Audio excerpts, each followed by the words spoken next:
আসসালামু আলাইকুম। ৩২ বছরে ৩২টি বার হজ করা, এই শিরোনামে খুবই চমৎকার একটি দোয়া কবুলের ঘটনা আজকে শেয়ার করতে চলেছি ইনশাআল্লাহ। শুরু থেকে শেষ পর্যন্ত দেখুন, অনেক কিছু শিখতে পারবেন।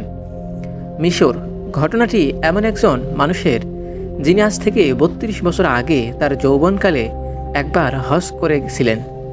যৌবনকালের সে সময়ের ঘটনাটা এরকম: তিনি তখন ৯ সিটের একটা গাড়ি চালাতেন। একদম সামনের সিটে এক দম্পতি বসা ছিল, আর তাদের পিছনের সিটে প্রচণ্ড চাপাচাপিতে বসা ছিল এক বয়স্ক বৃদ্ধা মহিলা।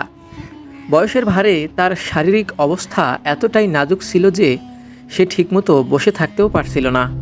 এ দৃশ্য দেখে তিনি সামনের সিটে বসে থাকা লোকটিকে অনুরোধ করেছিলেন যেন সে বৃদ্ধা মহিলাটিকে তার সিটে বসতে দেয় আর সে গিয়ে মহিলার সিটে বসে। বৃদ্ধা মহিলাটি যেন পা ছাড়িয়ে একটু আরাম করে বসতে পারে, তাই তিনি এই অনুরোধটুকু করেছিলেন। কিন্তু সামনের সিটের ভদ্রলোক তাতে রাজি হলো না। তিনি আবারও অনুরোধ করলেন। বেশ কয়েকবার অনুনয় বিনয় করার পর ভদ্রলোক বাধ্য হলেন সিট পরিবর্তন করার জন্য।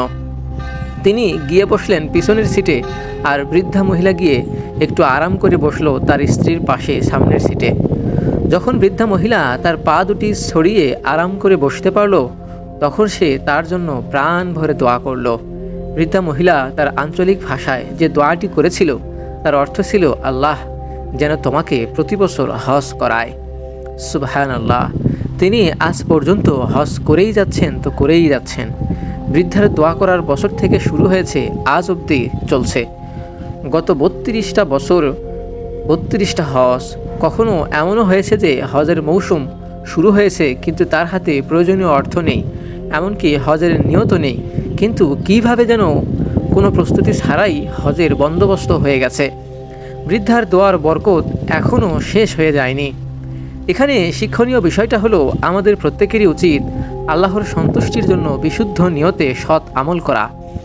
বিপদের মুহূর্তে কারো জন্য কিছু করতে পারাটা, তাদের উপকারে আসতে পারাটা পরম সৌভাগ্যের ব্যাপার। কখন কার দোয়া কিভাবে কবুল হয়ে যায় আল্লাহ ভালো জানেন। প্রিয় মুসলিম ভাই বোনেরা, ঘটনাটি থেকে আমরা কি শিক্ষা পেলাম আশা করি সবাই বুঝতে পেরেছেন। এই অনুযায়ী আল্লাহ সুবহানাহু ওয়া তাআলা আমাদেরকে আমল করার তৌফিক দান করুন, আমিন। ভিডিওটি ভালো লাগলে লাইক দেবেন এবং এমন আরও ভিডিও পেতে আমাদের চ্যানেলটি সাবস্ক্রাইব করে আমাদের সাথেই থাকুন।